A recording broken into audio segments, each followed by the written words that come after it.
No a máme tu takýto segwayík, je to 600 Snadler a ideme tu spraviť variátor, lebo táto štvorkolka má proste problém zase s variátorom, šmýka tu remeň a ide sekano. Čiže rozoberieme si variátor a skontrolujeme si remenicu. Zase to bude o tom istom, že proste sekundárna remenica bude zlá na púzdrach, vymeníme si nový remeň a hodíme si sem náš tuningový set variátora a ďalej si štvorkolku skontrolujeme.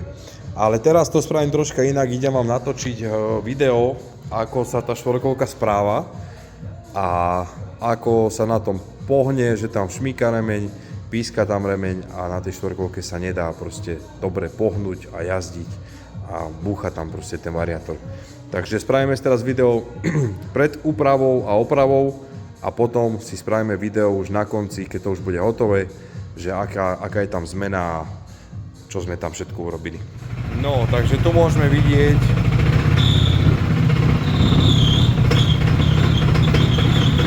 trhá to, seká to, nedá sa na to normálne pohnúť.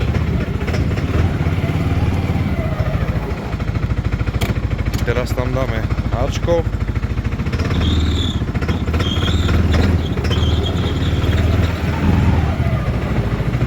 A ide to proste sekano, trhano.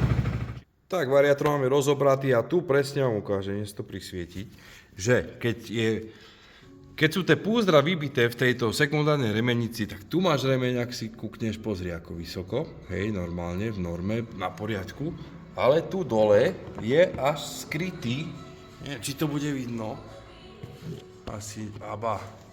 A vidíš, ako tu je utopený ten remeň? A to znamená to, že keď tie púzdra sú tu vybité, tak tá remenica plance medzi sebou. Hore je stiahnutá, dole je roztiahnutá, čiže je širšia. A ty keď ideš, tak ten remeň robí to a presne ako teraz, vidíš, ako seka a seka.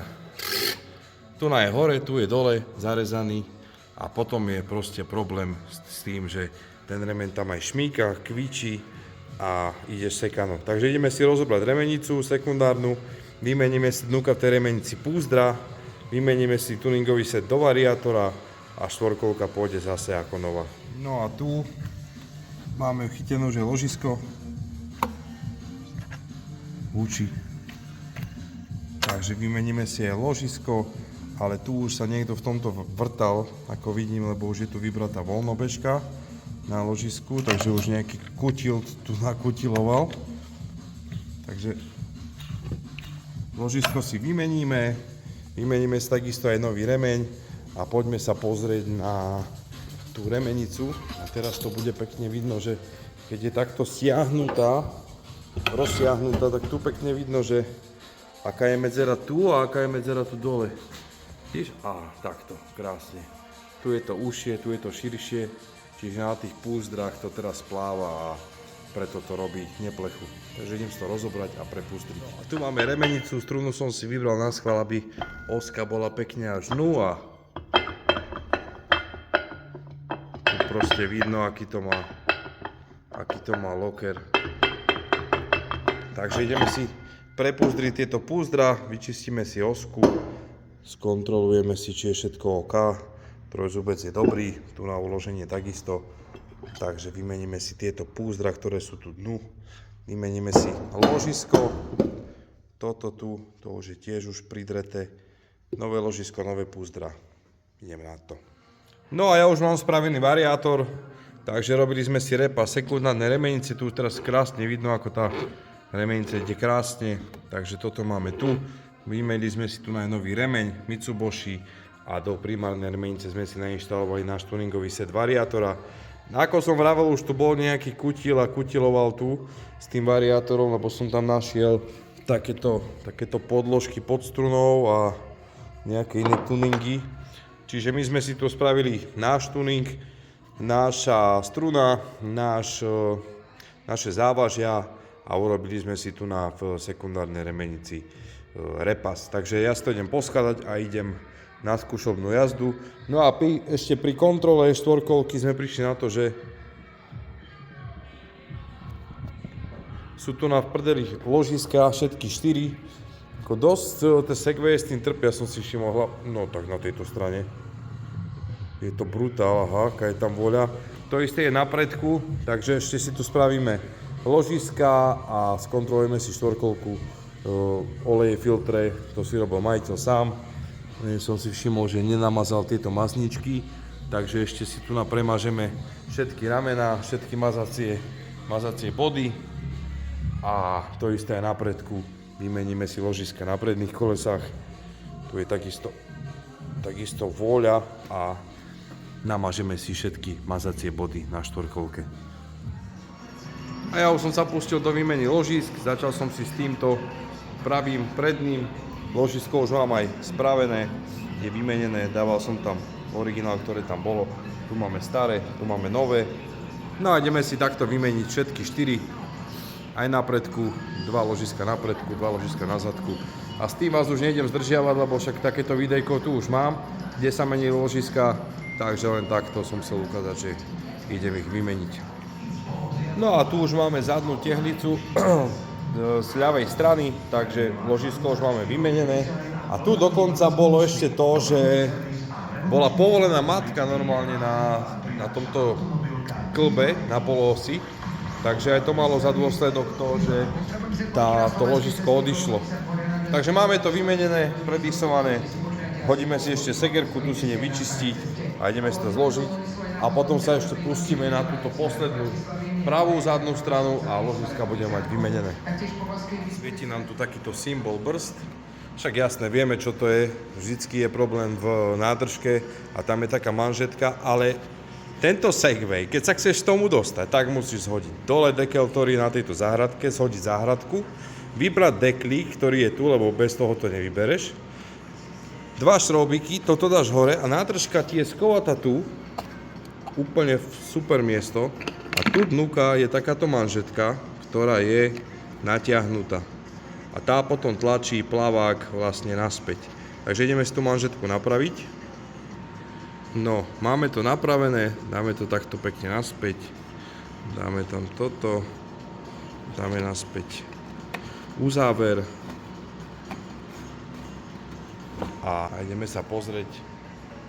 Už nám to prestalo svietiť, čiže vždycky problém, keď ti svieti signalizácia brzd alebo také niečo, tak väčšinou je problém s touto manžetkou, že ona sa stlačí a potom plavák tlačí dole a signalizuje to, že tam je málo kapaliny.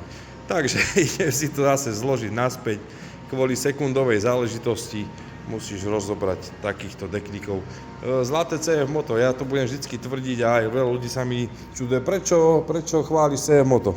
Tu ti stačí dať dole sedačku a tá nádržka je rovno tu pod sedačkou, prístup, ja neviem, záležitosť 15 sekúnd a máš to v rukách, hej, dostane sa k tomu, ale tu to musíš zhodiť dekel, záhradku a odšrobovať 2 šrobíky a dať zase tento dekel dole, aby si sa dostal sem, lebo je to skovaté tu.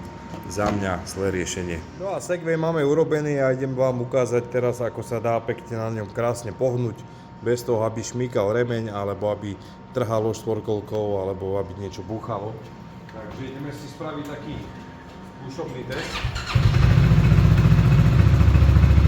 Kamerko. A takto sa dá krásne pohnúť.